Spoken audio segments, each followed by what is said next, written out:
MP soybean की खेती किसान चैनल में सभी किसान भाइयों का हार्दिक स्वागत, वंदन, अभिनंदन है। किसान भाइयों, आज किसानों के साथ बहुत विपरीत परिस्थिति से किसान गुजर रहा है, क्योंकि कुछ क्षेत्र में तो 1135 और 9560 में वायरस आया है और बहुत सारे क्षेत्र ऐसे हैं कि जहां अधिकांश वैरायटियों में वायरस का प्रकोप आया है।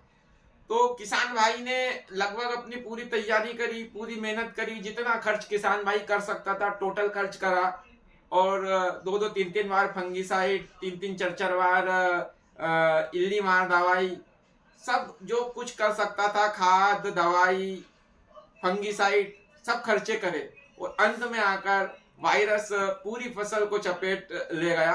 मतलब पूरी फसल की हानि हो गई। लगभग बहुत सारे क्षेत्रों से मेरे पास ऐसी खबर आ रही है।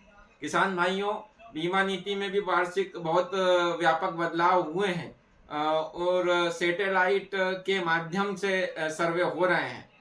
वहीं मैं आपको बताना चाहता हूं कि पिछले वर्ष का जो बीमा आया है और बहुत सारे हलके ऐसे हैं जिन हलकों में बीमा नहीं आया।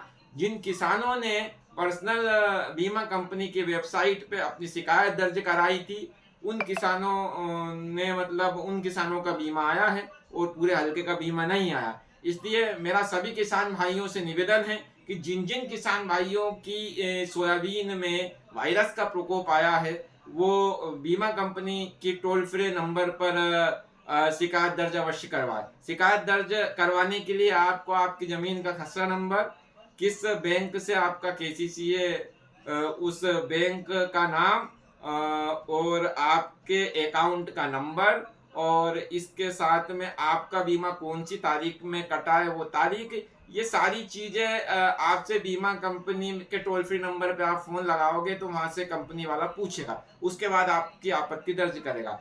बीमा कंपनी का पीछा तब तक नहीं छोड़ना है जब तक बीमा कंपनी से सर्वेयर आके आपकी फसल का सर्वे ना कर ले और आपको नहीं मतलब बता दे कि आपका इतना % नुकसान सर्वेयर मान रहा है। और जब तक टोटल पूरी प्रक्रिया नहीं हो जाती तब तक आपको बीमा कंपनी को फोन लगाना नहीं छोड़ना है, सर्वेयर से बात करना नहीं छोड़ना है।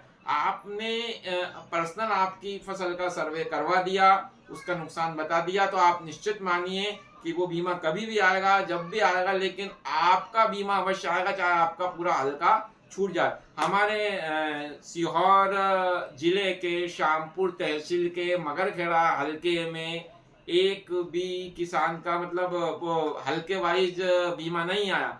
वहीं लगभग 92 किसानों ने पर्सनल फोन लगाकर बीमा कंपनी को आपत्ति दर्ज करा के सर्वे करवा दिया था। उन 92 किसानों का जरूर बीमा आया है। इसलिए मेरा आपसे निवेदन है कि इस आपदा की घड़ी में आप चूक ना जाएं और अपनी गलती ना करें, अपने तरफ से मजबूत रहे, ताकि कल को अपने को कोर्ट में जाने की या सारी चीज उपभोक्ता फोरम, ये सारे दरवाजे हमारे खुले रहे। नुकसान बहुत हुआ है, ईश्वर से कामना है कि जिन किसानों की फसल अच्छी है उसमें वायरस का प्रकोप नहीं आए। बहुत महत्वपूर्ण जानकारी है किसान भाइयों, इसलिए मेरी इच्छा है कि इस वीडियो को ज्यादा से ज्यादा शेयर करें, लाइक करें और जानकारी अच्छी लगी हो तो हमारे चैनल को सब्सक्राइब अवश्य करें। जय बलराम, जय किसान।